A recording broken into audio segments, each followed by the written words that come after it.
Coming up right at the end of the course, guys, this is a pretty tricky topic to get your head around.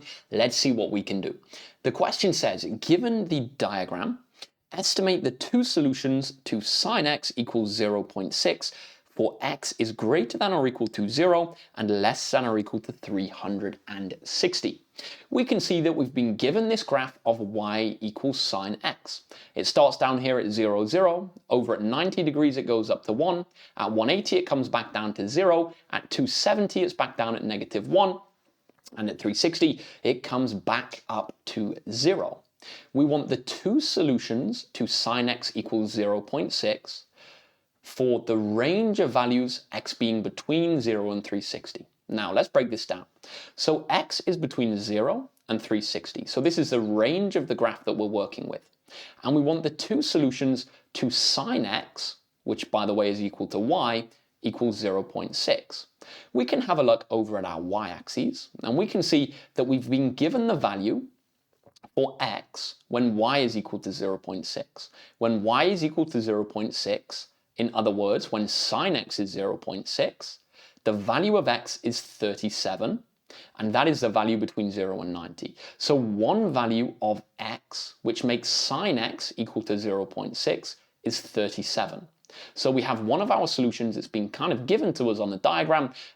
It's x equals 37. That is a value of x which makes sine x equal to 0.6. So we can say that one solution is x equals 37.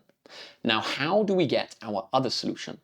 We're going to use the diagram and we're actually going to continue this horizontal line over to the other side of this curve. So I'm going to continue it over just like so. It's a little bit rough, but you can see what I'm trying to do. And then we're going to draw a line down to our x-axis.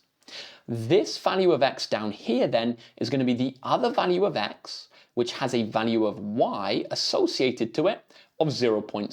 It's going to be the other value of x, which has a vertical height associated with that point on the curve of 0.6. How then do we find this point here? We're actually going to use the symmetry of the sine curve. We know that this value is 37 above the point 0. We also know that the shape of this curve is the same from 0 to 90 and then from 90 to 180.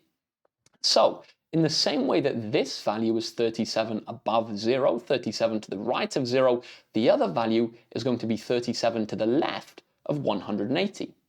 So it's going to be 37 to the left of 180.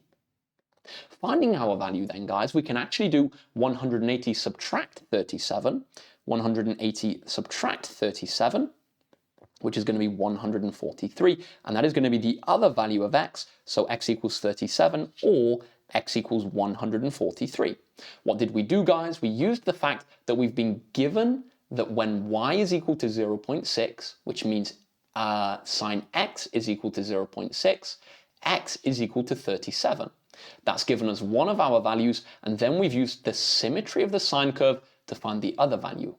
In the same way that the first point was 37 to the right of this point, 0, 0, the other point is going to be 37 to the left of this point over here, 180, 0.